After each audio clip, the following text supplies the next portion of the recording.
So the government's announced some measures to try to curb this, and one of them was the salary threshold, which for the job you're coming to do used to be £18,600, quite sort of lowish, really.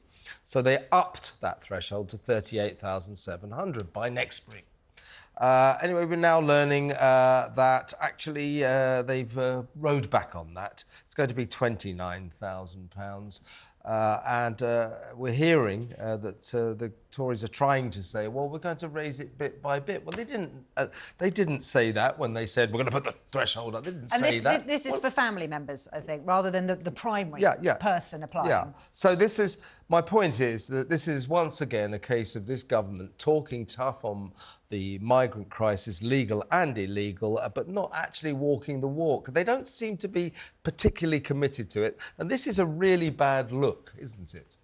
I think that when people decide to vote, whenever the election comes, they look back on 13 years of Tory rule and look at immigration as one of its greatest catastrophic failures.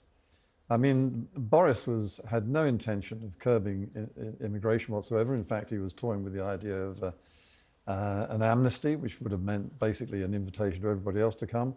And nor was David Cameron, not that it was such a big problem then, but it's mushroomed under the Tories to the point where, as you say, there's something like 700,000 a year coming in legally.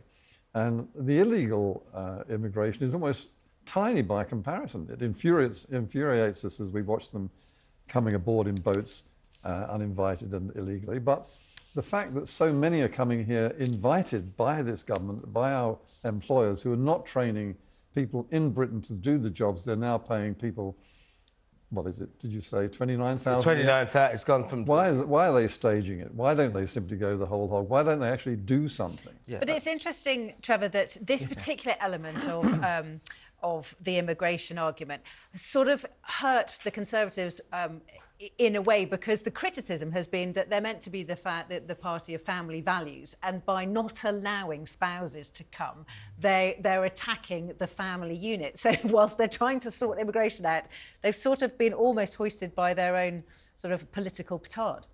I think if we supported family values among the existing population, we'd get a lot further. Yeah. Because we'd have stable families who bring up children who actually get educated and perhaps do the jobs that we're having to Or perhaps exhibit some family values of their own in their own personal lives. Yeah, I think so. That might be helpful. Yeah, British family values is what we're talking about. I have, at least in this saga, learnt who the Home Office Minister is. He is Lord Sharp of Epsom.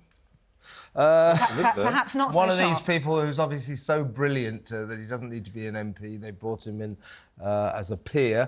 Anyway, he said when asked about why aren't you bringing in the 38,700 threshold that you announced as a government? He said, well, it's going to be incremental, as you said, Trevor. They didn't announce that. He said, well, the threshold would be increased in incremental stages to give predictability. Any idea what that means? No.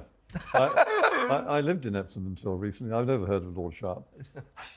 But, I mean, look, the problem that we're watching now unfolding before us, which they are now scrambling desperately to retrieve, imagine what it's going to be like when Keir Starmer takes over, when he decides simply to hand the whole issue of immigration, lock, stock and barrel, to Brussels.